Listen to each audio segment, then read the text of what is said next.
Shalom. Shalom. Selamat hari Minggu. Saudara, kita bersyukur kita memiliki Tuhan yang selalu menyatakan kebaikannya dalam kehidupan kita. Dia adalah Allah yang turut bekerja dalam segala sesuatu untuk mendatangkan kebaikan bagi setiap kita yang percaya kepadanya. Saat ini kita ada semuanya karena kebaikan Tuhan. Dia yang telah memberkati kita, Dia yang telah memelihara kita, dan Dia yang telah memimpin kehidupan kita sampai saat ini. Karena itu saudara, mari saya mengundang kita semua untuk bangkit berdiri. Kita akan memulai ibadah kita pada pagi hari ini. Tidak ada Allah seperti Dia, tidak ada Allah yang dapat menyaingi Dia. Karena itu mari kita sembah Dia, kita puji Dia, Tuhan kita Yesus Kristus.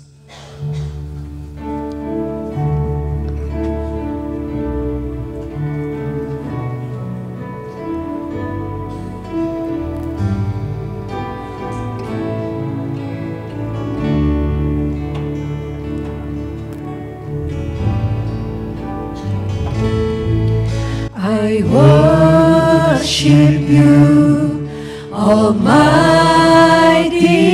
God. There is none like you. I worship you, O Prince of Peace. That is what I want to do. I give you praise, for you are my righteousness. I worship you, Almighty God. There is none like you. I worship you. I worship you, Almighty God. There is none like you. I worship you, O Prince of Peace. That is what I want to do. I give you praise, for you are my righteousness. I worship you, Almighty God. There is none like you.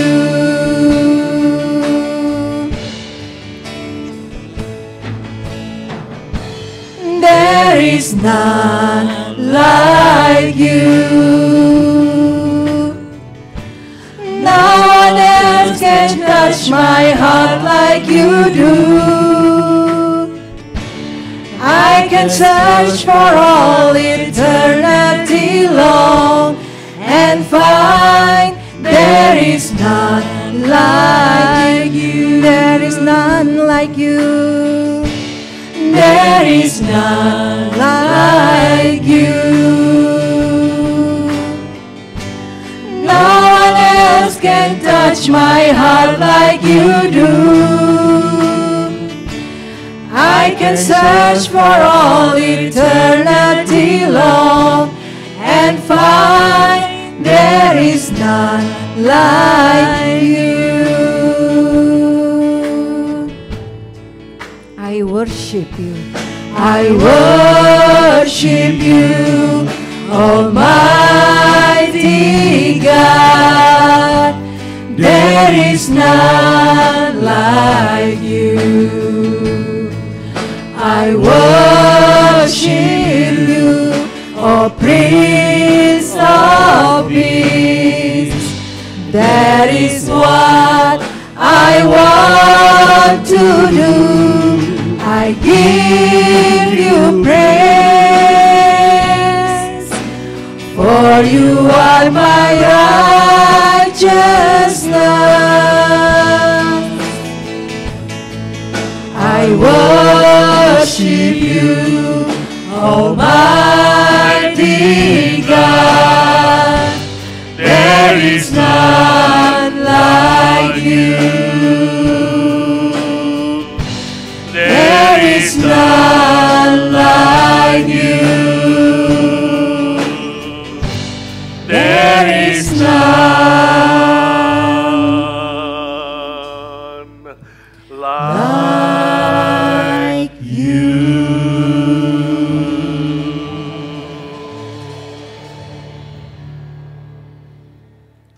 Ibadah Minggu Pentakosta, Hari Pencurahan Roh Kudus. Kita mulai dalam nama Bapa, Anak, dan Roh Kudus. Turunlah atas kita sekalian kasih karunia, sukacita, kekuatan baru dari Tuhan Yesus Kristus. Urapan yang baru dari Roh Kudus. Kebangunan rohani yang baru dari Roh Kudus. Dan kasih setia Allah Bapa yang tak terhingga menyertai kita sekalian.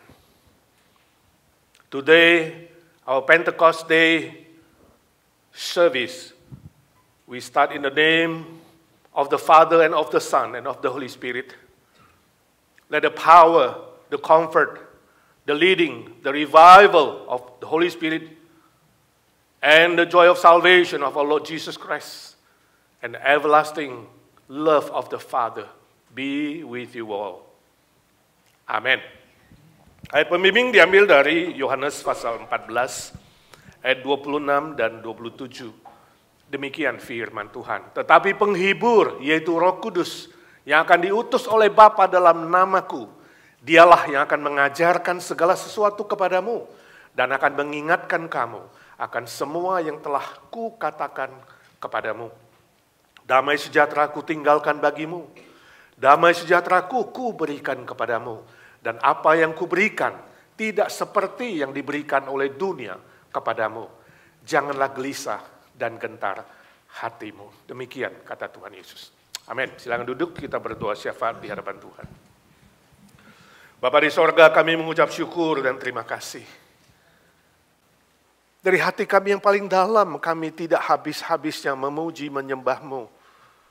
Ya Tuhan Yesus, ajar kami mengasihi Engkau dengan segenap hati, segenap jiwa, segenap kekuatan, segenap pikiran kami.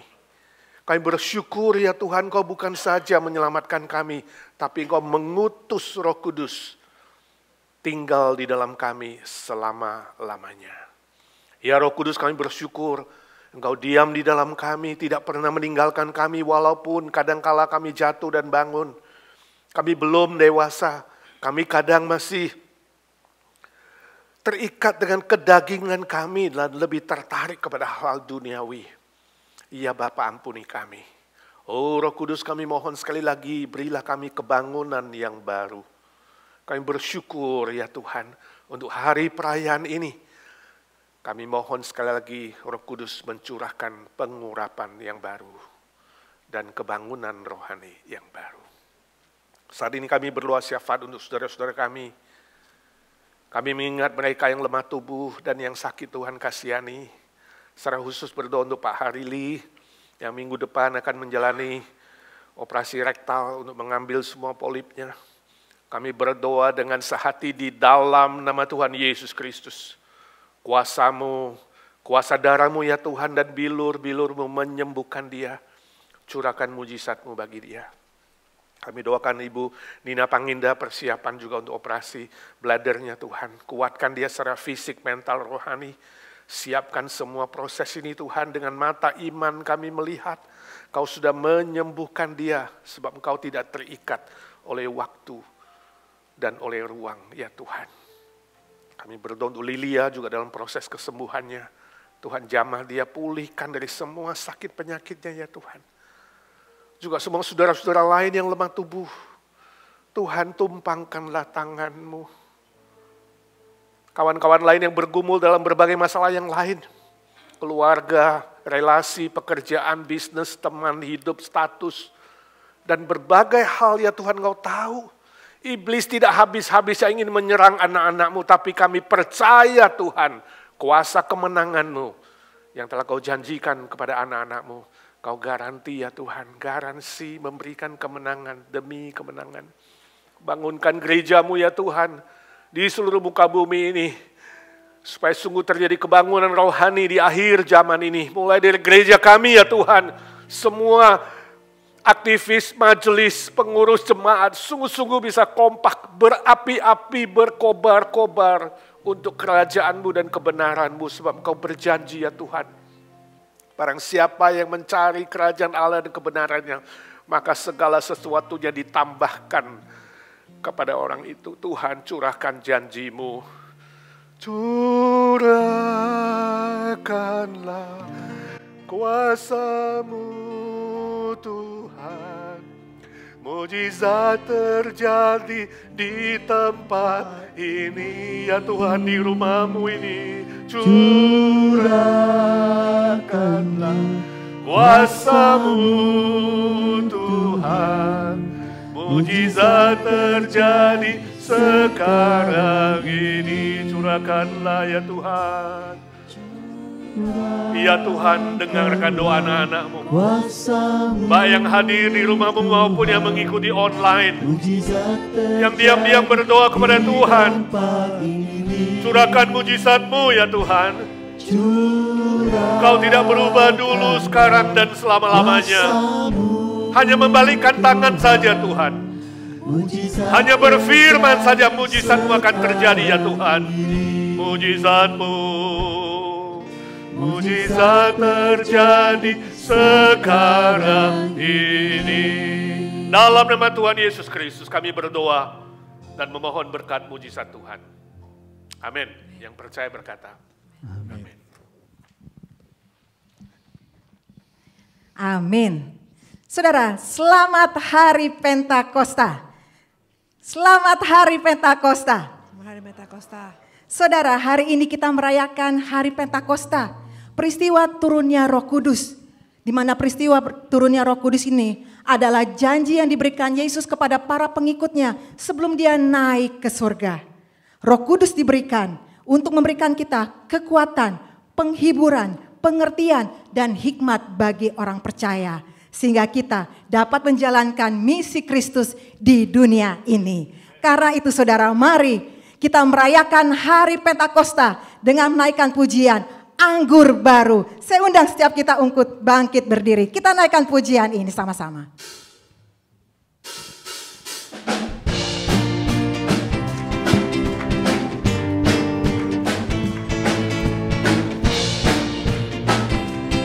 Ya, sama-sama katakan, Roh Kudus tercurah di tempat ini. Roh Kudus tercurah di tempat ini. Urapannya yang ajaib memulihkan umatnya. Roh Kudus tercurah bagi gerejanya, membangkitkan umat pilihannya.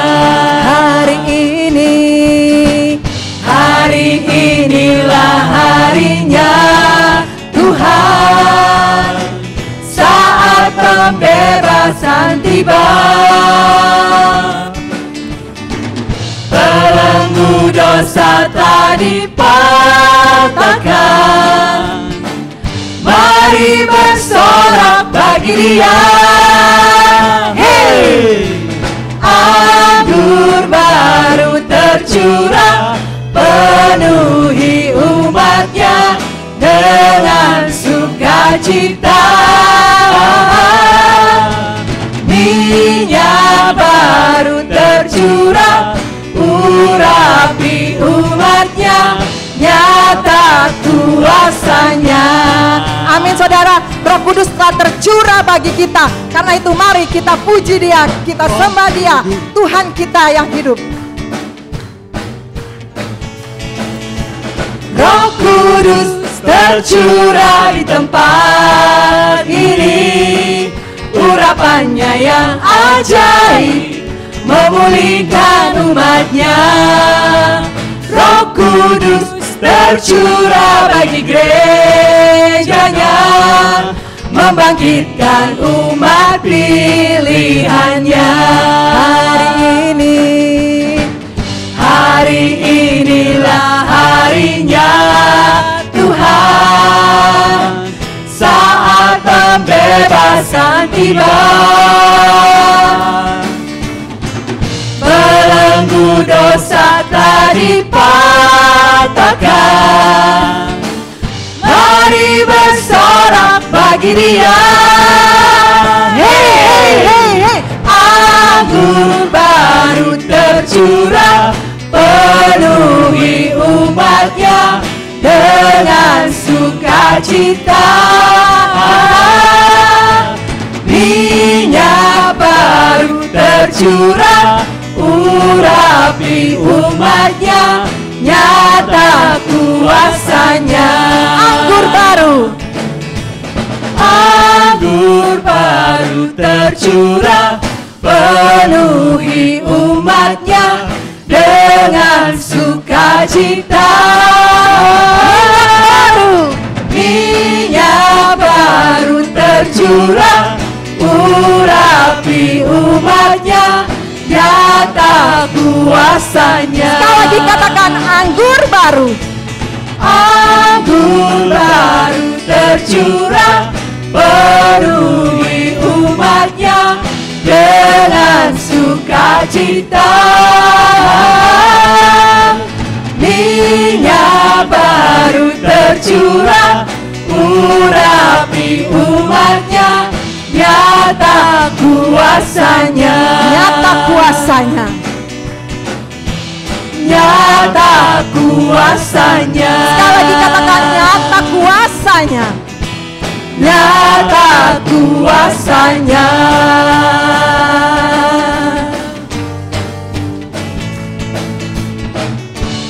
Amin. Dengan tetap berdiri kita akan mengikrarkan pengakuan iman kita. Secara bersama-sama kita katakan, aku percaya kepada Allah, Bapa yang Maha Kuasa, Khalik langit dan bumi, dan kepada Yesus Kristus anaknya yang tunggal Tuhan kita, yang dikandung daripada Roh Kudus, lahir dari anak darah Maria, yang menderita sengsara di bawah pemerintahan Pontius Pilatus, disalibkan, mati dan dikuburkan, turun ke dalam kerajaan maut. Pada hari yang ketiga bangkit pula dari antara orang mati, naik ke sorga, duduk di sebelah kanan Allah Bapa yang Maha Kuasa. Dan dari sana Ia akan datang untuk menghakimi orang yang hidup dan yang mati. Aku percaya kepada Roh Kudus, gereja yang kudus dan am, persekutuan orang kudus, pengampunan dosa, kebangkitan tubuh dan hidup yang kekal. Amin. Saya persilakan duduk. Tibalah saatnya saudara, kita akan memberikan ucapan syukur kita kepada Tuhan dengan memberikan persembahan, dan kita akan naikkan pujian. Allah sanggup.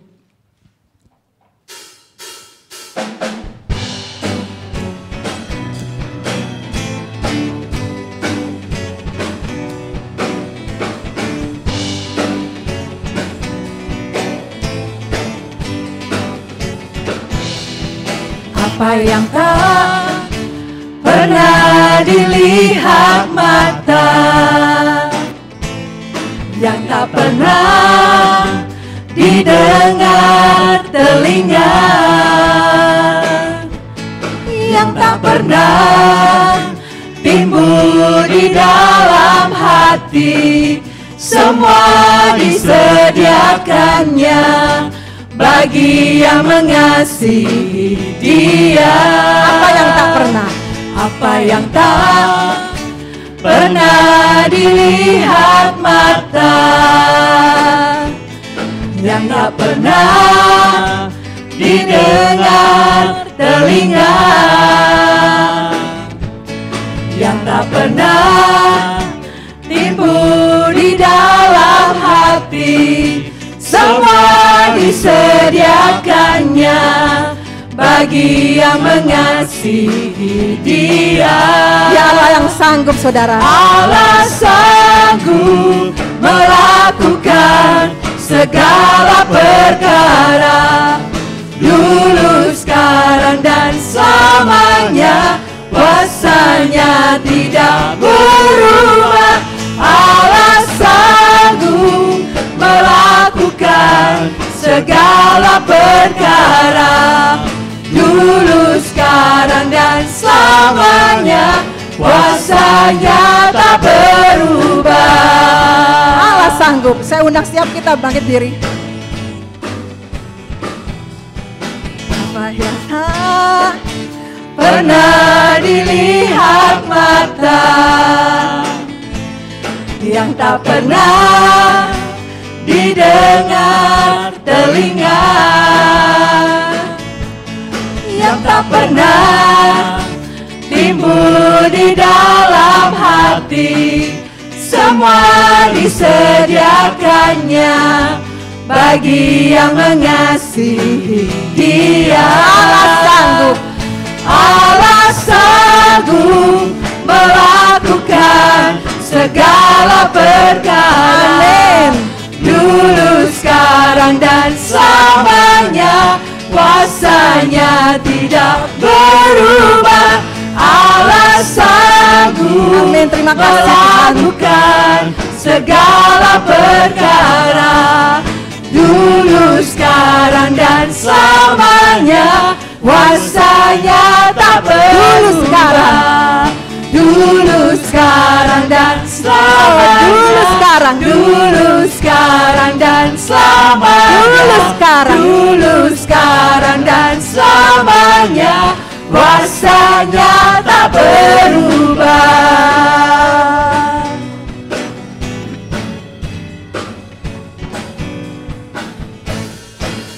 Amin, kuasa yang tak berubah.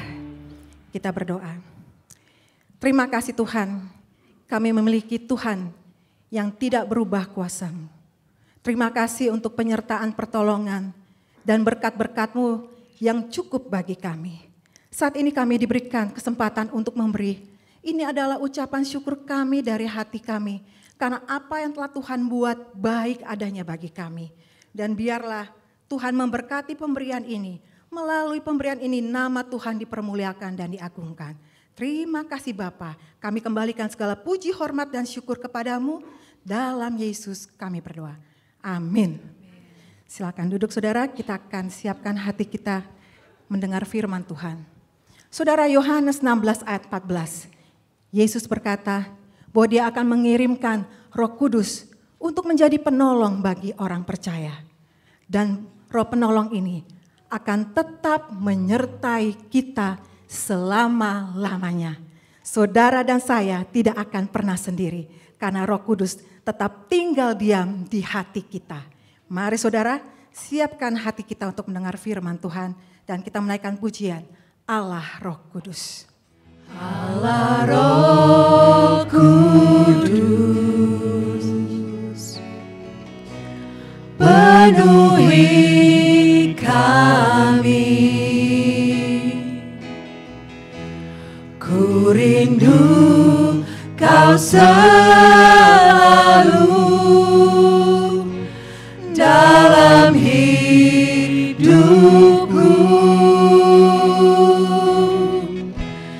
Allah Roh Kudus, ubah hatiku,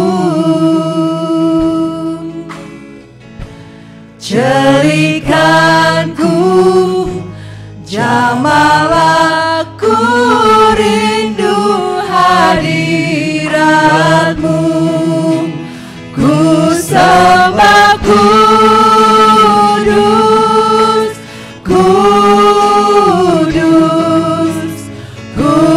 kuduslah Tuhan, dan ku sanjung Kau mulia, mulia bagi-Mu Tuhan.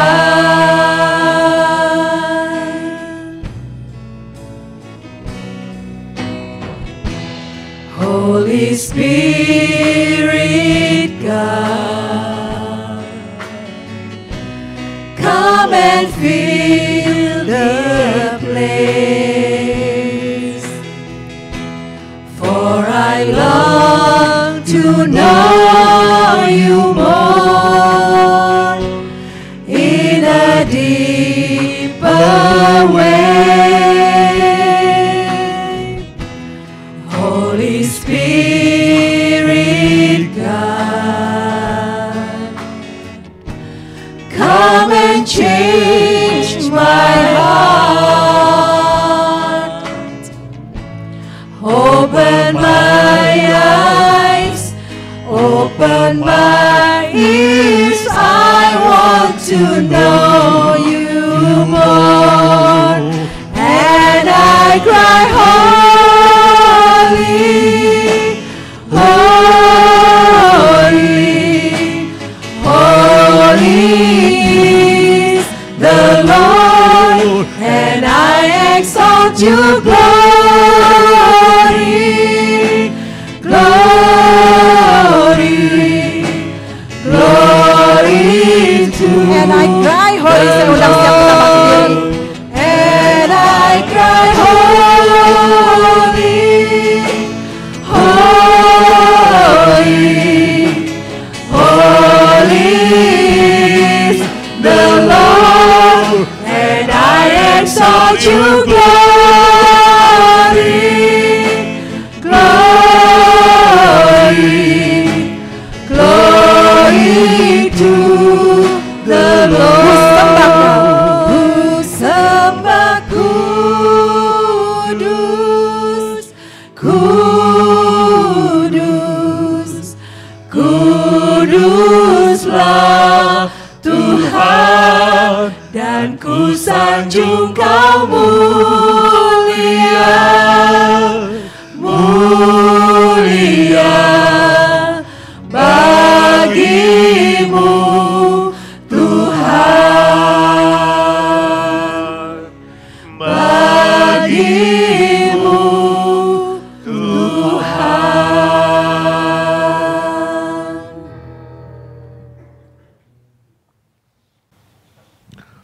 Lord Jesus, we thank you for you have sent the Holy Spirit live in us. Stay with us forever and ever. Even though we sometimes fall, ups and downs, face a lot of challenges, sometimes forgot your will, forgot your word, but oh Holy Spirit, we thank you, you stay with us, remind us, lead us into the truth of God. We thank you, we praise your name. Today we celebrate the Pentecost.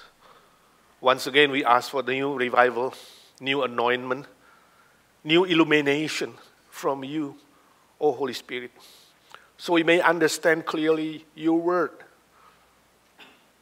and we may more sensitive to your leading, to your guidance, so we not fall again and again, Lord, but be a victorious Christian that glorify your name. We pray for our youth, we pray for our children. They want to learn your words. You bless the teachers to teach them according to your truth and with love, so our children may grow, mature in you, Lord, grow in a character, in their life, to be children that glorifying your name, Lord, and respect parents and do good things for your sake, Lord, for your kingdom. We pray, we ask blessing in Jesus' name, our Lord and our Savior. Amen. Mari kita berdoa sebelum belajar firman Tuhan. Bapa di sorga, kami ingin belajar firman-Mu. Kami percaya 100% firman-Mu adalah ukuran, standar di dalam iman, di dalam moral, di dalam kehidupan kami sehari-hari dalam semua aspek. Ya Tuhan, kami bersyukur Engkau mengutus Roh Kudus diam di dalam kami. Ya Roh Kudus, kami bersyukur Engkau tidak pernah meninggalkan kami, selama-lamanya ada di dalam kami. Kami bukan minta sekali lagi Roh Kudus masuk ke hati kami, tapi Engkau sudah ada di dalam kami yang percaya kepada Tuhan Yesus sebagai satu-satunya Juru Selamat. Beri kami kepekaan terhadap suara bimbingan-Mu yang sesuai dengan kebenaran firman Tuhan. Kuatkan yang lemah, hiburkan yang sedih, angkat kembali yang hampir terjatuh, dan beri kebangunan yang baru kepada mereka yang lemah, letih, lesu. Ya Tuhan, kami ingin berkobar-kobar untuk kerajaan-Mu dan kebenaran-Mu. Sebab Engkau berjanji, orang yang mencari kerajaan dan kebenaran Tuhan akan ditambahkan segala sesuatunya. Terima kasih Tuhan, urapi hamba-Mu yang lemah dan terbatas dan hina dina ini. Urapi putri yang menerjemahkan dengan jelas dan benar. Dan beri kami pengertian, iluminasi yang baru, supaya kami menangkap firman-Mu, menyimpan firman-Mu, dan melakukan firman-Mu. Dalam nama Tuhan Yesus kami berdoa dan memohon berkat Tuhan. Amin. Saudara, hari ini kita akan belajar sebuah judul khotbah, yaitu prinsip Alkitab dalam berbahasa roh. Mari kita membaca beberapa ayat firman Tuhan dulu, yang tidak saya baca, nanti saya akan kutip, saudara boleh catat dan baca di rumah. 1 Korintus 14, 26 sampai 28, kemudian 33 dan 40. Mari kita membaca bersama-sama firman Tuhan 1 Korintus 14, 26 sampai 28. 1, 2, 3. Jadi bagaimana sekarang saudara-saudara, bila kamu berkumpul, hendaklah tiap-tiap orang mempersembahkan sesuatu. Yang seorang mazmur, yang lain pengajaran atau penyataan Allah, atau karunia bahasa roh, atau karunia untuk menafsirkan bahasa roh, tetapi semuanya itu harus dipergunakan untuk membangun. Jika ada yang berkata-kata dengan bahasa roh, biarlah 2 atau sebanyak-banyaknya 3 orang, seorang demi seorang, dan harus ada seorang lain untuk menafsirkannya. Jika tidak ada orang yang dapat menafsirkannya, hendaklah mereka berdiam diri dalam pertemuan jemaat dan hanya boleh berkata-kata kepada dirinya sendiri dan kepada Allah. 33. Sebab Allah tidak menghendaki kekacauan, tetapi damai sejahtera. 40. Tetapi segala sesuatu harus berlangsung dengan sopan dan teratur. Cukup jelas gak firman Tuhan? Prinsip-prinsip berbahasa roh. Cukup jelas gak? Kalau jelas saya gak usah khotbah lagi, saudara. Udah jelas. Saudara, memang doktrin Roh Kudus adalah doktrin yang paling banyak diperdebatkan setelah Yesus naik ke sorga. Dan setelah munculnya gerakan Pentakosta di tahun 1900 dan kemudian muncul Pentakosta baru yang kita kenal dengan nama karismatik 1960-an dengan munculnya the hippies yang gondrong-gondrong itu. Ya, itu zamannya. Sejak itu, ya, isu-isu bahasa roh menjadi salah satu yang sering didebatkan sampai pada hari ini. Bahkan akhir-akhir ini ada juga yang bertanya-tanya kepada saya soal berbahasa roh. Ada yang bertanya begini, Pak, sebenarnya IGNC itu percaya Roh Kudus gak sih? Saya heran kalau dia datang ke sini, setiap minggu ikut ibadah, apakah dia ikuti pengakuan iman rasuli ya? Saudara ingat gak? Saudara tadi baca gak? Salah satu pengakuan iman kita adalah apa? Aku percaya kepada Roh Kudus. Kok bisa tanya begituan? Saya bilang kenapa tanya itu? Ya soalnya saya lihat IGNC ini gak pakai bahasa roh dalam kebaktian hari Minggu. Kenapa? Saya bilang Alkitab gak bilang. Jadi apa yang kita praktekkan di sini yang Alkitab kasih tahu. Nah ini salah satu contoh saja. Ya, mungkin menurut saya pengertian dia keliru tentang Roh Kudus dan berbahasa roh. Bagi dia kalau orang punya Roh Kudus seharusnya berbahasa roh. Itu juga nggak dibilang sama Alkitab. Bahwa orang yang memiliki Roh Kudus harus berbahasa roh. Itu pun Alkitab tidak pakai. Tidak ngomong, Alkitab nggak bicara, kita nggak usah pakai bahasa roh. Ya saya bilang begitu. Lalu ada yang lain tanya begini, Pak, terus terang ya sebenarnya agensi itu bagus loh. Ya. Tapi gereja kami di Indonesia itu rasanya lebih mantap. Saya bilang kenapa? Habis kalau gereja kami di Indonesia itu pakai bahasa roh. Jadi kalau kita ikut ibadah itu rasanya lebih srek. Gitu. Nggak saya tahu srek itu gimana jelasinnya, saya nggak tahu. Ya. Lebih srek rasanya itu lebih plong, ada damai. Saya nggak tahu saudara yang dari Indonesia, ada yang latar belakang ikuti yang begitu nggak? Ya, dalam ibadah berbahasa roh lalu rasanya lebih srek, lebih plong, ya, istilahnya lebih damai. Nah, saya juga gak mengerti, tapi saya coba mendalami dan memahami dia. Oh, mungkin yang kamu maksud itu yang disebut plong, srek, dan damai itu rasanya kalau habis ibadah itu ya kalau nyanyi-nyanyi. Ya, bagaimana? Ya bahasa roh kita bisa teriak-teriak, kita bisa apa saja bebas Pak. Rasanya pulangnya lebih lega, semua stres rasanya lebih ringan. Oh, saya bilang mungkin yang kamu maksud itu adalah pelepasan emosi. Ya, jadi saudara, emotional release, pelepasan emosi tidak sama dengan damai sejahtera. Saudara jangan campur aduk ini, ya. Damai sejahtera tidak sama dengan pelepasan emosi. 1, 2, 3. Damai sejahtera tidak sama dengan pelepasan emosi. Secara psikologis, saudara, ya, orang yang tidak percaya juga bisa merasa plong srek kalau dia pergi minum-minum, ya kan? Dia pergi dansa-dansi, dia pergi disko-disko, dia pergi karaoke, pulang rasanya apa? Plong sebentar, tapi besok datang lagi. Jadi nanti pergi lagi ke bar, nanti plong, ya, sebentar nanti pergi. Itu pelepasan emosi yang sementara. Terus terang semua agama di bumi ini ada hal-hal tertentu yang mirip bahasa roh itu. Doa yang diulang-ulang, ya kan? Doa yang setengah tren seperti orang yang kesurupan, ya. Lalu ada yang macam-macam lah, joget-joget, nari-nari, menoreh tubuh, dan lain-lain. Ada rasa pelepasan emosi sementara. Sedangkan damai sejahtera beda. Tadi dari pembimbing Yesus bilang, aku akan memberikan damai sejahteraku bagimu. Itu tidak diberikan oleh dunia, jadi bukan dari dunia ini. Bukan dari minuman, ya, bukan dari cara-cara kamu nyanyi, bukan lompat-lompat, bukan juga bermeditasi, TM, Transcendental Meditation, atau yoga, bukan. Bukan juga melalui doa-doa manusia yang dengan berbagai macam gaya, bukan.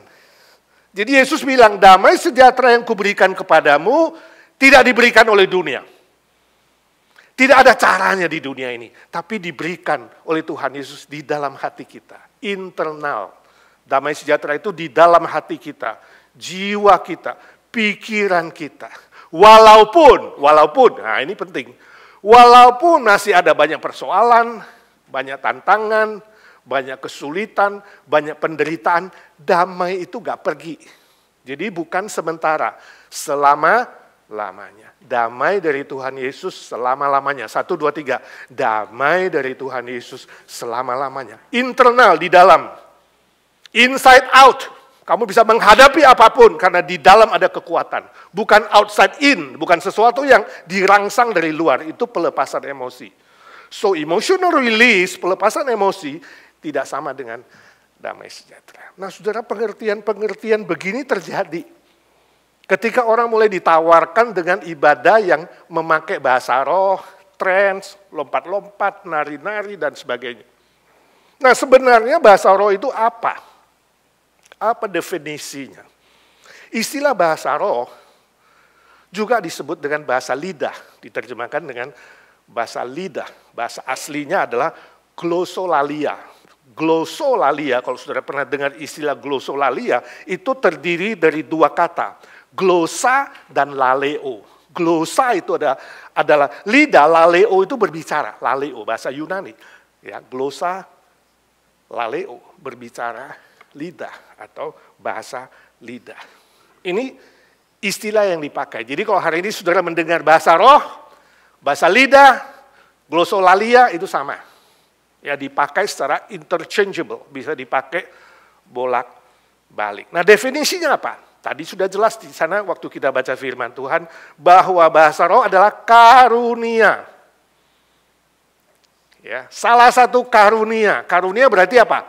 Pemberian dari Roh Kudus. Karunia Roh Kudus, pemberian Roh Kudus kepada orang percaya. Ya, jadi karunia Roh Kudus itu kalau saudara pelajari di dalam kitab Perjanjian Baru, itu ada lebih kurang 24. Nah, lain kali kita di dalam kelas PA kita belajar. Dan saudara bisa cek dirimu punya berapa. 24 karunia Roh Kudus yang tercatat dalam Perjanjian Baru. Salah satunya adalah bahasa roh. Apa itu karunia berbahasa roh? Karunia berbahasa roh adalah kemampuan untuk berbahasa asing yang diberikan oleh Roh Kudus kepada orang percaya untuk pelayanan Injil Tuhan dan untuk membangun jemaat. Cukup jelas itu definisinya. Contohnya, waktu hari Pentakosta yang pertama terjadi di Yerusalem, saat itu murid-murid yang hadir adalah 120 orang. Tiba-tiba muncul seperti gempa, ya. Lalu ada tiupan angin keras, lalu ada turun seperti lidah api dari sorga. Ya. Kemudian kumpullah orang-orang dari lebih belasan negara kumpul di situ. Mereka bingung. Nah, dalam kebingungan itulah kemudian Petrus dan kawan-kawannya berbicara. Berbicara apa? Berbicara firman Tuhan. Petrus berkhotbah pertama tentang Yesus yang sudah mati dan bangkit dan naik ke sorga. Tapi Petrus dan kawan-kawan tidak bisa berbahasa asing. Bisanya bahasa Galilea. Jadi dia cuma berbahasa Galilea. Ngomong bahasa Galilea, bahasa Aram zaman itu. Bahasanya Tuhan Yesus sehari-hari. Bahasa mereka sehari-hari. Bahasa nelayan, bahasa Aramik. Ya. Tapi heran, mereka yang dengar, mereka dengar bahasa sendiri. Jadi kalau saudara baca Kisah Rasul pasal 2 nanti pulang, itu ada belasan suku asing, ada Arab, ya, ada Persia, ya, ada orang Roma, berbagai macam bahasa. Loh, mereka bingung, ini kan orang Galilea, kenapa bisa bahasa kita? Jadi ngomongnya Galilea, dengarnya bahasa sendiri. Sehingga mereka mengerti Injil dan bertobat. 3.000 orang percaya Tuhan Yesus. Nah, itu bahasa roh. Bahasa asing yang diberikan oleh Roh Kudus kepada murid-murid sehingga Injil bisa dijelaskan. Nah, dosen saya Pak Stephen Tong pernah terjadi khotbah di Rusia. KKR 3 malam. Malam pertama ada orang Rusia terjemahkan bahasa Rusia, dia bahasa Inggris. Malam kedua penerjemah juga datang terjemahkan Inggris ke Rusia. Malam ketiga tidak ada penerjemahnya. Bingung. Bagaimana ini? Pak Tong nggak bisa bahasa Rusia. Lalu dia tetap berdoa dan berkhotbah bahasa Inggris. Selesai khotbah orang-orang bilang, kok bisa bahasa Rusia? Kok Rusianya bagus? Karunia berbahasa asing yang diberikan oleh Roh Kudus untuk menjelaskan Injil Kristus. Itu sebabnya hari ini, kalau saudara pergi ke gereja tertentu, khususnya gereja karismatik ekstrim, lihat mereka yang ngaku bisa berbahasa roh, cuma 2-3 suku kata, ulang-ulang, laba-laba, wala-wala. Jakarta juga di gereja kami muncul satu orang, do, re, mi. Lalu bilang itu bahasa roh. Langsung ditolak. Pak Stephen Tong dengan keras, itu bukan dari bahasa roh, bukan dari Roh Kudus, itu pasti dari setan. Wah, Pak Stephen Tong keras orangnya. Gak ada lagi bahasa roh, udah stop, no more. Karena memang dia antipati terhadap karunia bahasa roh. Dia bilang pegangannya 1 Korintus 13, bahasa roh bisa berhenti, sudah stop, no more, itu cuma abad pertama. Di sini juga ada beberapa pendeta yang keras, John MacArthur misalnya, no more, stop. Kalau bahasa yang begitu, pasti dari setan. Waduh, ini namanya pihak yang antipati. Menolak langsung. Langsung kasih judgment, ini pasti dari iblis. Nah, sementara ada yang pro. Nah, ini orang-orang Pentakosta dan karismatik. Pro, waduh, bagus ini. Ya kan? Lebih srek, lebih plong. Lalu apa? Belajar. Ya kan? Dibikinlah kursus bahasa roh. Ada kursusnya. Nah, gejala bahasa roh ini jadi dua reaksi. Satu kontra, satu pro. Yang pro ini kemudian, wah muncul macam-macam. Ya kan? Ada yang mengajar bahasa roh, ada yang suruh ikut. Makanya lu jangan ke gereja yang begituan lah. Yang gak bahasa roh. Ya, makanya doamu gak dijawab-jawab. Habis dicuri sama iblis kali waktu kamu doa. Iblis ngerti kalau kamu bahasa roh. Iblis gak ngerti, gak tahu dari mana itu Alkitab juga ngomong. Jadi doamu langsung kepada Tuhan. Tuh sih kamu udah doa lama-lama gak dijawab. Jangan-jangan karena lu gak bahasa roh. Udah pindah sini ke gereja gue. Nanti gue ajarin ya. Nah itu yang apa? Yang pro. Jadi ada pro, ada kontra. Hal yang demikian, saudara, hal yang demikian terjadi di zaman Rasul Paulus. Ketika dia menulis 1 Korintus, jemaat Korintus terjadi. Ada muncul yang pro, ada muncul yang kontra. Sehingga jemaat mulai bingung dan terpecah-pecah dan terbagi-bagi. Saudara yang tidak pernah baca ayat ini pulang baca 3 pasal penting. 1 Korintus 12 mengupas bahasa roh. 1 Korintus 14 mengupas bahasa roh. Secara tuntas 2 pasal. Kemudian di tengah-tengahnya 1 Korintus 13 tentang kasih. Paulus sepertinya menulis firman Tuhan seperti keseimbangan timbangan. 14, lalu tengah-tengahnya kasih. Dia pengen mereka, hei jangan ribut-ribut. Kamu pro dan kontra, sekarang udah bagi 4 kelompok. Jangan ribut, mari selesaikan dengan kasih. Sebab kamu bisa bahasa malaikat, ya, bisa pindahin gunung, membakar dirimu, itu percuma kalau gak punya kasih. Jadi kasih menyelesaikan semuanya itu. Tapi itu terjadi. Paulus bilang, gara-gara kamu sembarangan, gak mengerti firman Tuhan, itu kamu tidak mempunyai kesaksian yang baik. Jadi waktu zaman Korintus orang-orang ke gereja sudah bingung.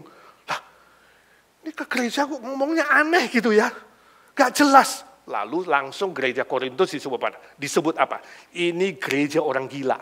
Sudah baca nanti ada di 1 Korintus 14. Jangan sampai masuk orang luar. Mereka ingin belajar firman Tuhan. Datang ke gereja, lihat kamu gak tahu ngomong apa. Nah waktu itu ada sebuah istilah yang dipakai oleh mereka, yang disebut dalam bahasa aslinya ditulis Rasul Paulus, anatema Yesus. Jadi waktu mereka berdoa tiba-tiba ngomong, anatema Yesus, ulang-ulang, anatema Yesus. Paulus datang, dia dengar, dia bilang, hei hati-hati ya, itu artinya kamu mengutuk Tuhan.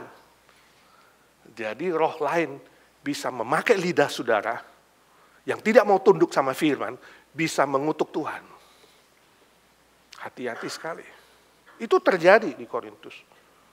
Sehingga Paulus mengatakan, aku tidak ingin ada kekacauan, tetapi damai sejahtera. Sebab Allah kita adalah Allah yang sopan dan teratur.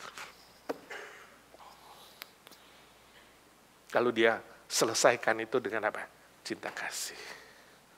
Nah saudara, hari ini bagaimana posisi kita sebagai orang Kristen?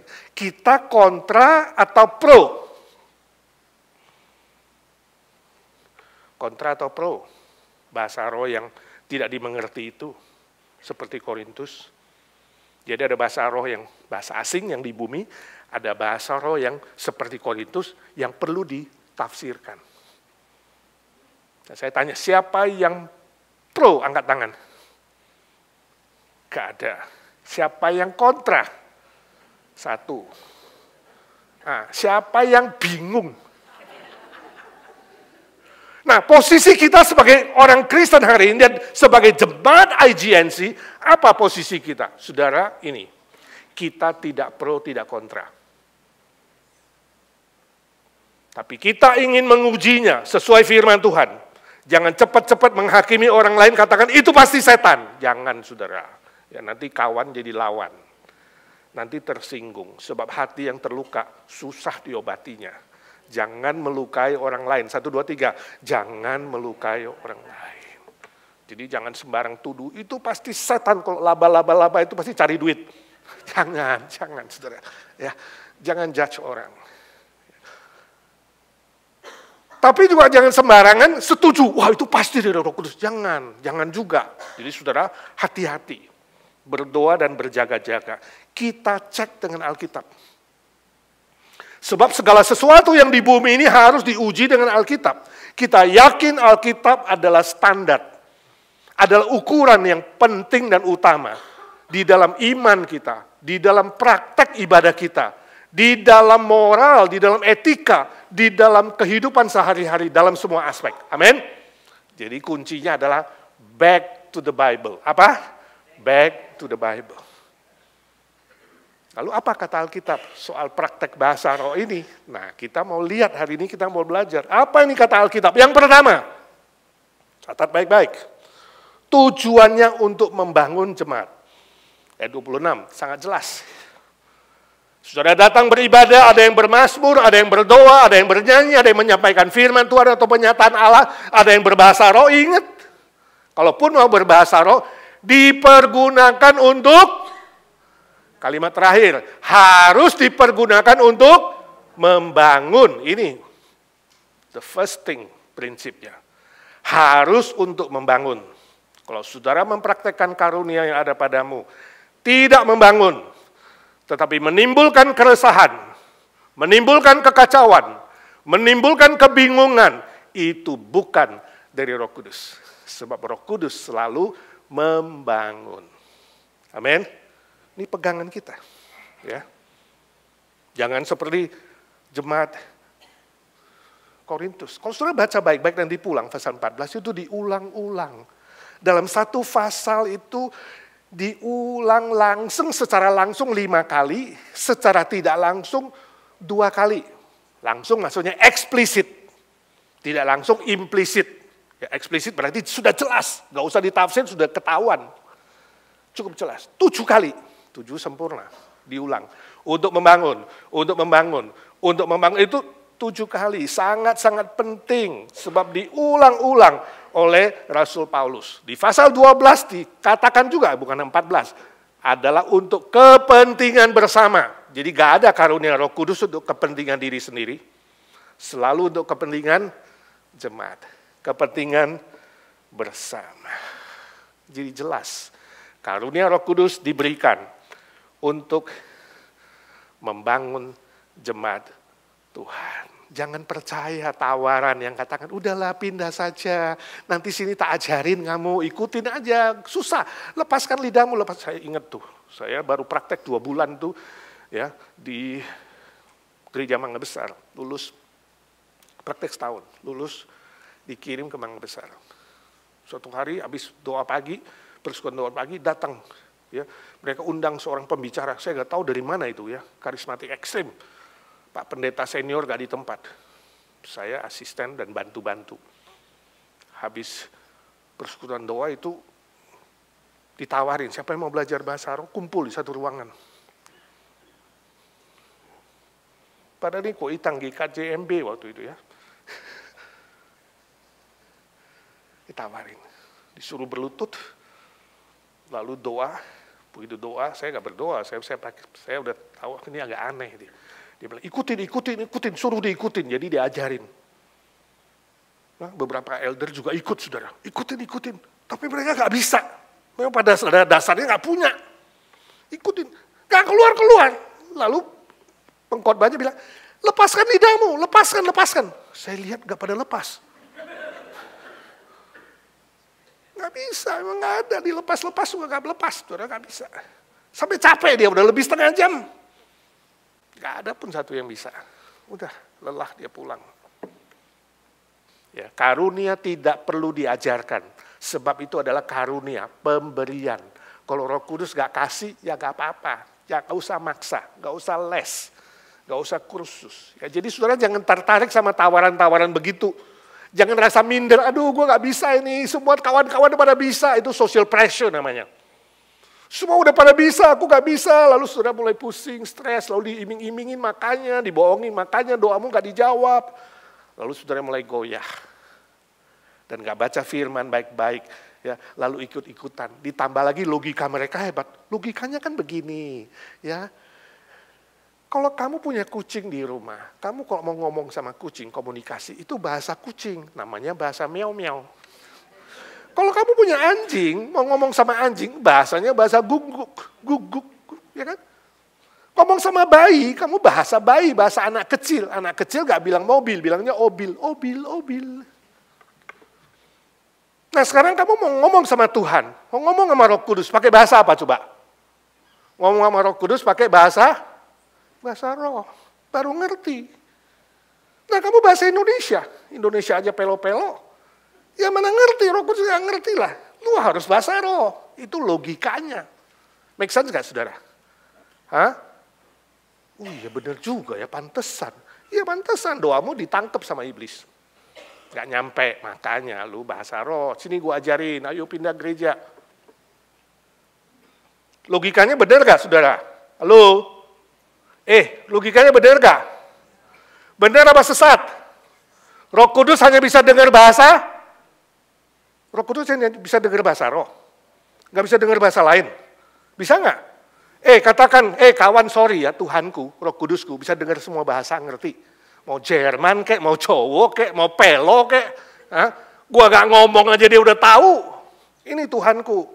Allahku maha besar, segala bahasa bisa.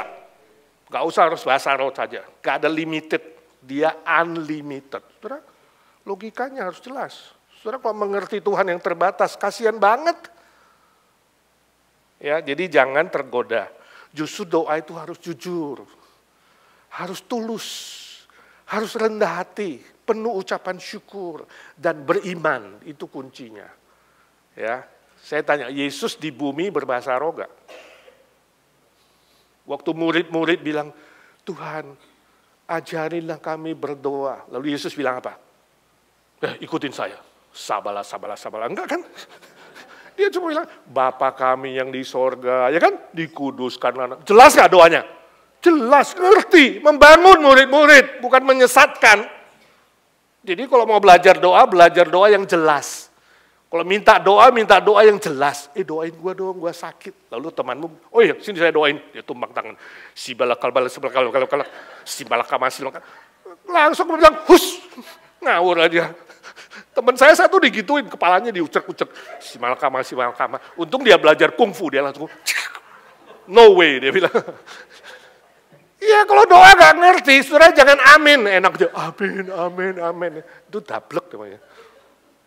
Harus membangun, 1, 2, 3, harus membangun. Yang kedua prinsipnya, kalau memang sungguh dalam ibadah, mau pakai bahasa roh, prinsipnya, hanya boleh dipraktekkan 2, maksimal 3 orang, 27a. Sangat jelas. Jika ada yang ngaku-ngaku bisa bahasa roh, kalau di sini ada yang, Pak, aku bisa bahasa roh, ini punya karunia. Dalam ibadah kita bahasa roh. Saya bilang, oke, saya izinin 2 atau 3 orang. Jangan lebih. Siapa? Ada di sini 2 atau 3 orang? Alkitab bilang berapa orang? 2. Sebanyak-banyaknya. Nah, kalau lebih sesat gak? Sesat. Ini sebabnya ada pendeta yang antipati bilang ini lebih nih. Ya. Gereja doa bahasa roh rame-rame, sesat. Nah, yang lebih kasar, setan. Waduh. Kita jangan bilang begitu, kita cuma bilang, cek dong Alkitab bilang berapa? 2 atau 3. Nggak ada 1000 orang. 100 orang rame-rame, ya kan? Nggak boleh. Maksimal 3 orang. Dia nggak punya, jangan maksa. Sebab Roh Kudus bisa memberikan karunia yang beda-beda. Baca 1 Korintus 12. Semua orang dapat minimal 1 karunia, jangan minder. Nggak punya, nggak usah ikut-ikut. Ya. Tapi kalau mau coba, ya, mau bilang ada, 2 maksimal 3. Jadi teman-temanmu yang kalau ke gereja yang bahasa roh rame-rame, kasihlah ayat ini. Bilang, gerejamu itu kayaknya kurang pas nih. Ya, jangan bilang setan.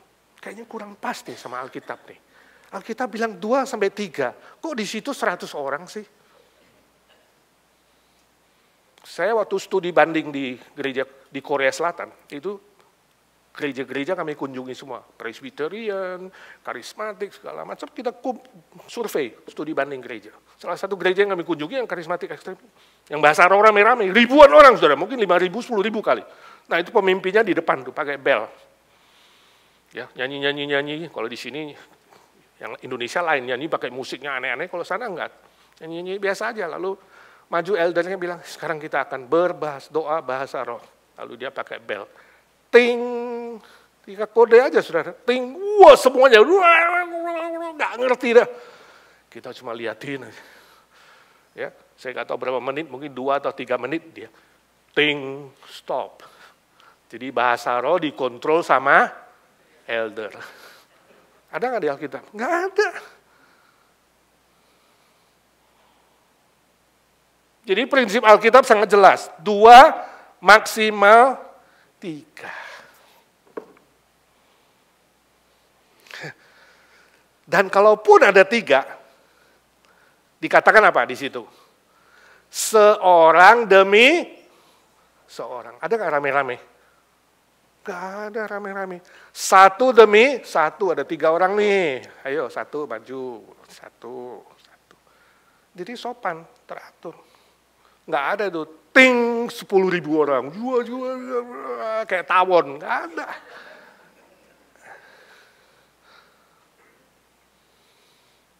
Seorang demi seorang. Karena sangat jelas, saudara pulang baca ayat 23, Paulus bilang, itu sebabnya kenapa masuk orang luar, lihat kamu kacau balau, mereka bilang ini orang gila.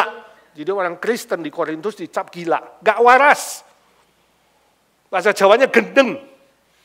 Gila gue diajak ke gereja, gerejanya kayak tawon, ini gendeng ini.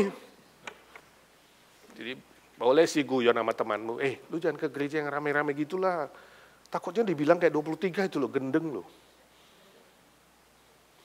Tegas Paulus nulisnya, tapi dia ngomongnya baik-baik. Tetap mengasihi mereka, ya kan. Tapi ini gila ini. Ya, nggak ada praktek rame-rame begini. Hati-hati kalau saudara sudah menutup pikiranmu dan hatimu terhadap kebenaran dan membuka kepada sesuatu yang ngawur, lama-lama bisa sesat, roh jahat. Bisa memakai itu seperti Korintus, mengutuk nama Tuhan Yesus. Bukan lagi memuji Tuhan, tapi bisa mengutuk. Saya kenal seorang anak muda, ini di gereja yang lama dulu. Dia pengen sekali berbahasa roh, ke teman-temannya, karena sering diajak. Lalu saya bilang, ya terserah kamu, kalau kamu mau jajan, ya boleh gak sih kalau jemaat gereja ke gereja lain ikut-ikutan, boleh gak sih kebaktian di sana? Siapalah Pak Edi mau melarang saudara mau ke gereja lain silakan. Tapi itu jajan ya saudara, ngerti gak? Jajan. Artinya apa? Ini rumahmu. Kalau ini kamu anggota jemaat sini, ini rumahmu. Habis jajan kamu pulang, mengerti? Tapi kalau kebanyakan jajan gak bener gimana lama-lama? Sakit perut saudara.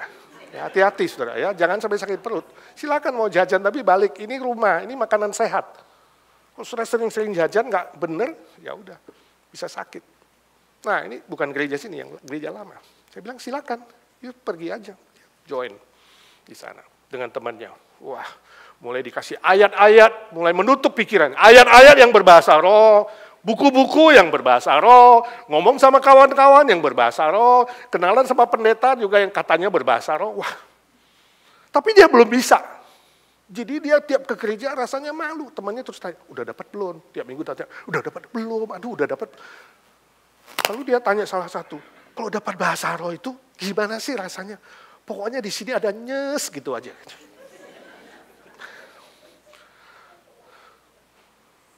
Udah jadi ikut-ikut berapa minggu, semua aku bisa dengar. Lu ikut-ikut aja, dia dengar.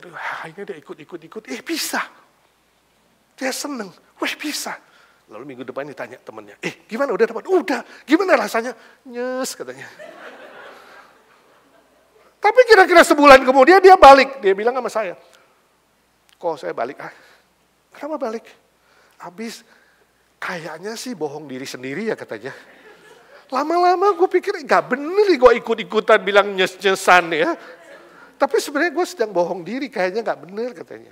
Ya udah kalau kamu mengerti. Nah ini contoh orang yang suka jajan.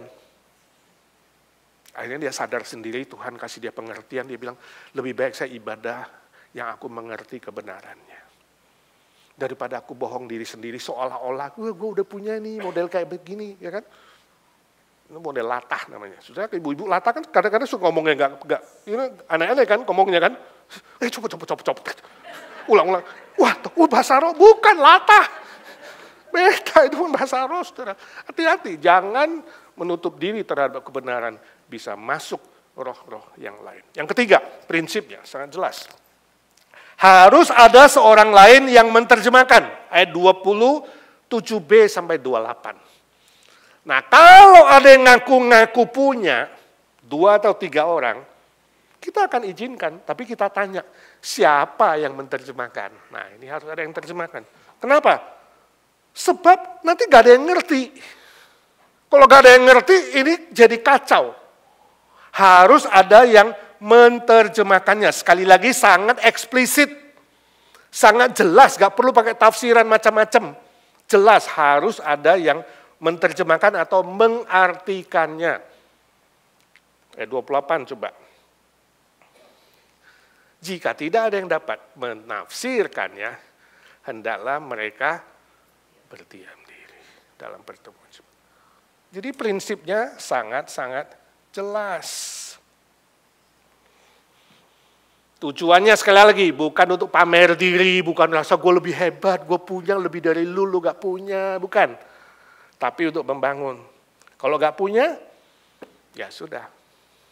Berdiam diri saja, sangat-sangat jelas. Waktu saya masih kuliah di LA sini, salah satu dosen kami punya teman. Anaknya lulus sekolah di Amerika, di Midwest, di tengah. Ya, teman ini belum Kristen, si bapak ini. Anaknya sudah mulai ke gereja di Midwest. Ya, bulan-bulan ginilah lulusan. Jadi dia datang pertama kali ke Amerika, terbang ke Midwest. Lalu hari Minggu anaknya ajak si bapak ke gereja pertama kali, gereja bule. Pertama kali. Duduk di depan. Pendetanya seneng banget. Gereja karismatik. Pakai bahasa roh. Bapak itu gak ngerti, baru pertama kali ikut ibadah. Ya, cuma dikenalin, ini papa saya. Nah, pendeta ini habis khotbah, dia undang nih bapak. Ini kita bersyukurnya nih pertama kali lihat nih orang Asia. Ya, bapak-bapak muncul sama anak ibadah, seneng kan. Papanya si Ano, silakan welcome. Ya, tolong kita minta doa penutup. Gila. Doa penutup suruh undang ke depan. Jadi anaknya bilang papanya, suruh doa apa? Doa. Ya, ini penghormatan.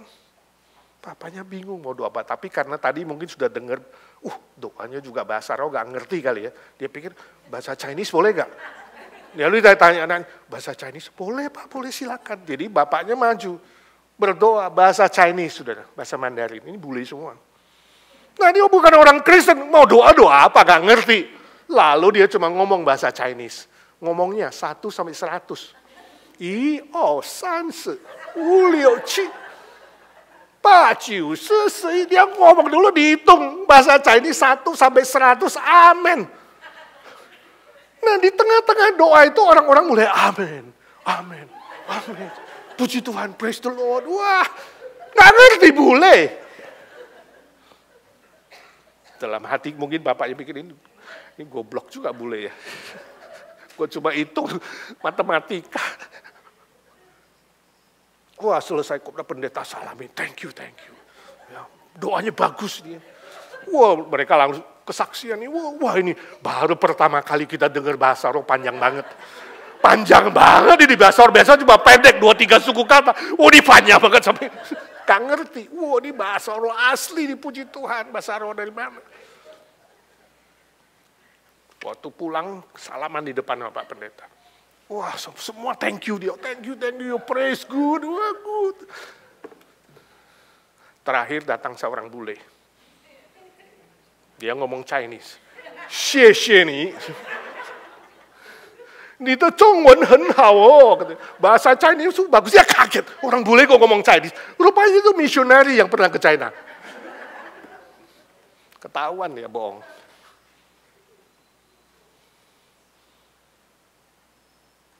Ini cerita beneran dari dosen saya. Tapi poin saya di sini, kalau tidak ada yang terjemahkan, sesat. Bisa menyesatkan. Harus ada yang menafsirkannya. Bahasa orang itu. Kalau tidak ada, diam. Jangan banyak bicara. Pakai sendiri, ngomong sama diri sendiri, ngomong sama Tuhan. Bukan untuk pamer. Bukan untuk menunjukkan dirimu lebih hebat dari orang lain. Bukan. Itu prinsip.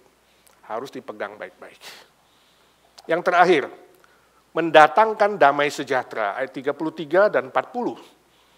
Ya, sebab Allah kita tidak menghendaki kekacauan, tetapi damai sejahtera. Itu sebabnya ada orang tanya, kenapa IGNC tidak berbahasa roh? Saya bilang karena tidak ada di Alkitab, nggak ada yang bisa dan nggak ada yang terjemahkan. Tapi kalau ada, saya akan cek dulu, sebab istilah menerjemahkan di situ orang itu heis, bahasa Yunaninya dikenal, bukan tiba-tiba, gue dapet nih, gue bisa terjemah. Ini terjadi, ada satu orang anak muda, dia mau ngetes pendetanya. Ya, juga pemimpin WL-nya yang tiap minggu bahasa roh, ya kan? Wala-bala-bala segala macam dia tanya, Pak artinya apa Pak? Kan Alkitab bilang ada artinya. Wah dia bisa jelaskan, oh artinya begini, kita harus memuji Tuhan, mengasihi Tuhan, bla bla. Dia rekam sama dia. 2-3 minggu kemudian, ada lagi yang berbahasa orang yang mirip. Wala-bala dia tanya, artinya apa? Sebelahnya, artinya gini, lain. Bukti ini, lu dulu bilang begini, sekarang begini. Beda, bohong. Dia bilang goodbye, mulai hari ini saya tidak ke gereja ini lagi, bohong. Tegas itu anak muda. Jadi bukan menimbulkan kekacauan, kebingungan. Ya, damai sejahtera. Sebab Allah kita, ayat 40, ya, semua harus berlangsung dengan sopan dan teratur. Jangan menimbulkan keresahan, kekacauan, perpecahan dalam gereja. Korintus terpecah 4, saudara, itu yang ketahuan. Ada yang namanya golongan Petrus, golongan Paulus, golongan Apolos, golongan Kristus. Satu gereja pecah 4. Mungkin ada lebih, karena sisanya nggak menyebut dia golongan mana. Terjadi di gereja Korintus. Dan hari ini bisa terjadi di banyak gereja. Setelah Pentakosta muncul 1900 dan Neo-Pentakosta atau karismatik muncul 1960-an, mulailah muncul perpecahan gereja yang sangat banyak. Masing-masing pemimpin atau 1-2 orang mengatakan, saya punya karunia bahasa roh. Dia bawa sebagian jemaat pimpin sebuah gereja. Lalu muncul lagi, saya bisa bernubuat. Nubuat bukan menyampaikan firman, tapi nubuat adalah meramal. Pimpin lagi sebuah gereja. Mulai pecah-pecah. Satu dengan yang lain. Hati-hati. Iblis bisa memakai gerakan-gerakan yang tidak jelas. Habis itu pecah terus, saudara. Ini waktu itu namanya istilahnya popcorn theology. Wah, masing-masing dah mulai klaim deh. Ada yang holy laughter ya di Toronto, muncul satu grup yang ketawa kayak orang kerasukan. Lalu ada yang mimpi, lihat penglihatan, lihat sorga, lihat neraka, satu grup lagi. Ya. Lalu ada golden dust, debu emas, masih ingat? Debu emas lewat. Lalu ada apa lagi? Diamond dust. Jadi ibadah jatuh diamond, kalau ada Roh Kudus turun diamond. Permainan semua. Karena yang ciptain golden dust dan diamond dust dua-duanya mati, cancer. Lalu ada lagi yang muntah-muntah. Kalau Roh Kudus datang membuat kamu bertobat, kamu harus muntah-muntah. Itu tandanya dosamu sudah diampuni. Banyak macam-macam. Itu disebut popcorn theology. Kayak popcorn. Efek negatif dari gerakan karismatik ekstrim. Terlalu gampang. Percaya kepada pemimpin-pemimpin yang tidak belajar firman Tuhan baik-baik. Yang hanya punya 1-2 kemampuan kecil, kemudian berani-berani menarik sebagian orang Kristen yang tidak dewasa. Dan memulai gereja dan kemudian terpecah-pecah dan memalukan Tuhan. Di Indonesia terjadi. Saudara, gereja yang paling besar di Semarang, saudara yang dari Semarang pasti tahu, Pendeta Petrus Agung. Waktu dia mati, ya, Saya di Semarang itu lagi KKR. Asistennya kemudian bernubuat. Saya dapat pendengaran dari Tuhan bahwa dia tidak mati. Dia cuma sementara rohnya diangkat sama Tuhan Yesus. Dia tidak ada yang bisa ngajarin dia di bumi. Dia sudah terlalu besar. Nanti di situ diajarin Tuhan Yesus. Dia akan balik lagi hidup kembali. Masing-masing bernubuat, meramal, sok jadi dukun. Dia pasti bangkit, lalu mengarahkan seluruh gerejanya ribuan orang doa berbahasa roh. Masuk di radio. Saya makan aja di restoran, saudara dengar ini sebagian jadi ejekan oleh orang-orang yang tidak percaya Tuhan. Mereka ingin tunggu, benar gak dia bangkit. Didoakan dengan bahasa roh. Seluruh Semarang disuruh berdoa dengan bahasa roh. Tetap mati gak bangkit lagi. Ini kesaksian yang memalukan. Gereja terpecah-pecah. Ada juga keluar dari jemaat kita di sana juga dia bingung. Pak, ini mau gimana? Mau keluar gak? Bingung. Keluar pindah mana? Ya, ini mama, ya, atau istrinya Petrus Agung dan anaknya dua juga ribut. Rebutan harta, rebutan properti, rebutan jemaat. Sangat memalukan, saudara. Kita sedih. Saya menceritakan ini juga sedih karena ini korps hamba Tuhan. Terjadi, saudara. Gereja terpecah-pecah. Kita harus berdoa untuk semua gereja di muka bumi ini. Dari denominasi manapun. Sekali lagi Roh Kudus curahkan kebenarannya, iluminasinya. Orang Kristen yang sejati harus bertumbuh dalam pengenalan terhadap Tuhan. Sesuai firman Tuhan. Itu kedewasaan. Kita masuk ke dalam sebuah proses pengudusan. Sanctification yang berkesinambungan terus-menerus. Bukti kamu asli kalau punya Roh Kudus. Kamu punya kuasa mengabarkan Injil. Kamu punya kuasa mengalahkan godaan dosa. Mengerti? Itu kemenangan yang perlu kamu saksikan. Saya puji Tuhan, dulu kalau lihat duit gak tahan. Langsung mau korupsi, sekarang lihat duit saya bisa tahan. Puji Tuhan saya menang, itu bukan uangku. Puji Tuhan, dulu aku hutang selalu gak bayar, sekarang hutang harus bayar. Ngerti gak? Itu kesaksian yang baik, bagus. Bukan dulu gak bisa bahasa roh, sekarang bahasa roh. Bukan yang begitu. Kerohanianmu, kedewasaanmu tidak ditentukan. Kamu bisa bahasa roh atau tidak. Kamu bisa hafal berapa ratus ayat atau tidak. Bukan. Tapi dari kamu mengenal Kristus makin jelas tidak. Kamu membaca, mencintai firman Tuhan lebih banyak tidak. Kamu mengalahkan godaan dosa atau tidak. Itu yang menentukan kamu asli atau tidak asli. Kamu melakukan kehendak Bapa di sorga. Jangan sampai kedatangan Tuhan, dia bilang hari kiamat nanti ada banyak orang panggil namaku. Tuhan, Tuhan, aku bilang, aku tidak pernah mengenal kamu. Sebab kamu tidak melakukan kehendak Bapa di sorga. Saudara tahu istilah tidak melakukan kehendak Bapa di sorga dalam bahasa aslinya artinya tidak ikut aturan. Orang Kristen yang tidak ikut aturan, tidak ikut firman Tuhan, tidak mengenal kehendak Bapa dan tidak dikenal sama Tuhan Yesus. Ini khotbah yang sangat keras, saudara, penutup. Saya juga berkhotbah untuk diri saya sendiri. Mari kita bertumbuh bersama-sama. Jangan jadi Kristen kanak-kanakan. Jangan jadi Kristen yang cengeng. Jangan jadi Kristen yang tidak bertumbuh. Tapi sungguh-sungguh bertumbuh dalam firman Tuhan. Dan bertumbuh dalam kemenangan setiap hari dalam semua aspek hidupmu. Amin. Mari kita doa. Tuhan Yesus, suara hamba-Mu sudah berhenti. Biarlah suara Roh Kudus terus bekerja dalam hati kami. Oh Roh Kudus, kami bersyukur Kau mau hadir dalam hidup kami. Mengingatkan kami, menyadarkan kami. Membuat kami insaf terhadap kebenaran-Mu. Tolong kami lebih dewasa. Belajar firman-Mu, pegang firman-Mu, bertumbuh dalam firman-Mu. Tolong kami dengan kuasa Roh Kudus mengalahkan semua godaan dunia, godaan iblis. Yang membuat kami jauh dari Tuhan, yang membuat kami jatuh. Kami ingin bangun kembali dan berkobar-kobar untuk Engkau ya Tuhan. Pulihkan gereja-Mu mulai dari hamba-Mu, dari semua majelis, semua aktivis, semua jemaat IGNC. Menjadi jemaat yang saling mengasihi, saling membangun, saling mendoakan, saling menghibur, dan bertumbuh di dalam semua aspek. juga di dalam pekabaran Injil. Tumbuhkan IGNC menjadi gereja yang berkualitas, bertumbuh secara kualitas dan juga kuantitas. Ini doa kami Tuhan. Berdoa, bersyukur dan bertekad dalam nama Tuhan Yesus Kristus. Tuhan segala Tuhan, Raja segala Raja yang hidup selama-lamanya. Amin.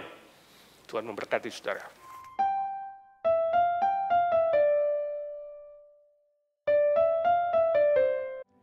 Ku dengar berkat-Mu turun bagai hujan yang lebat, menghidupkan padang gurun dan menghibur yang penat.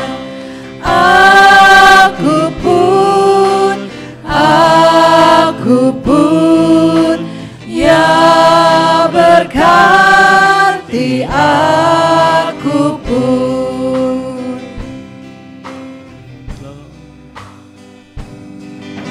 Lord, I hear of showers of blessing.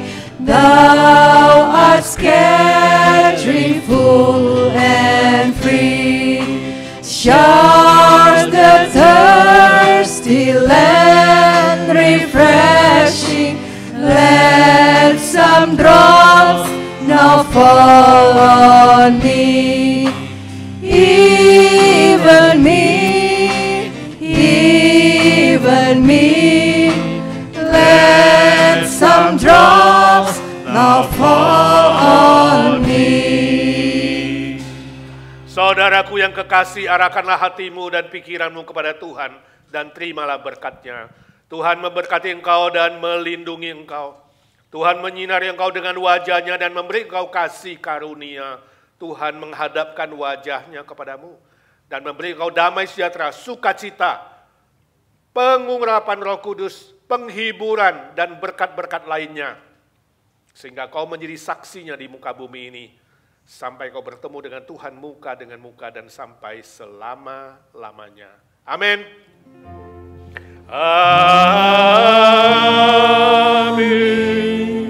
Amin. Amin.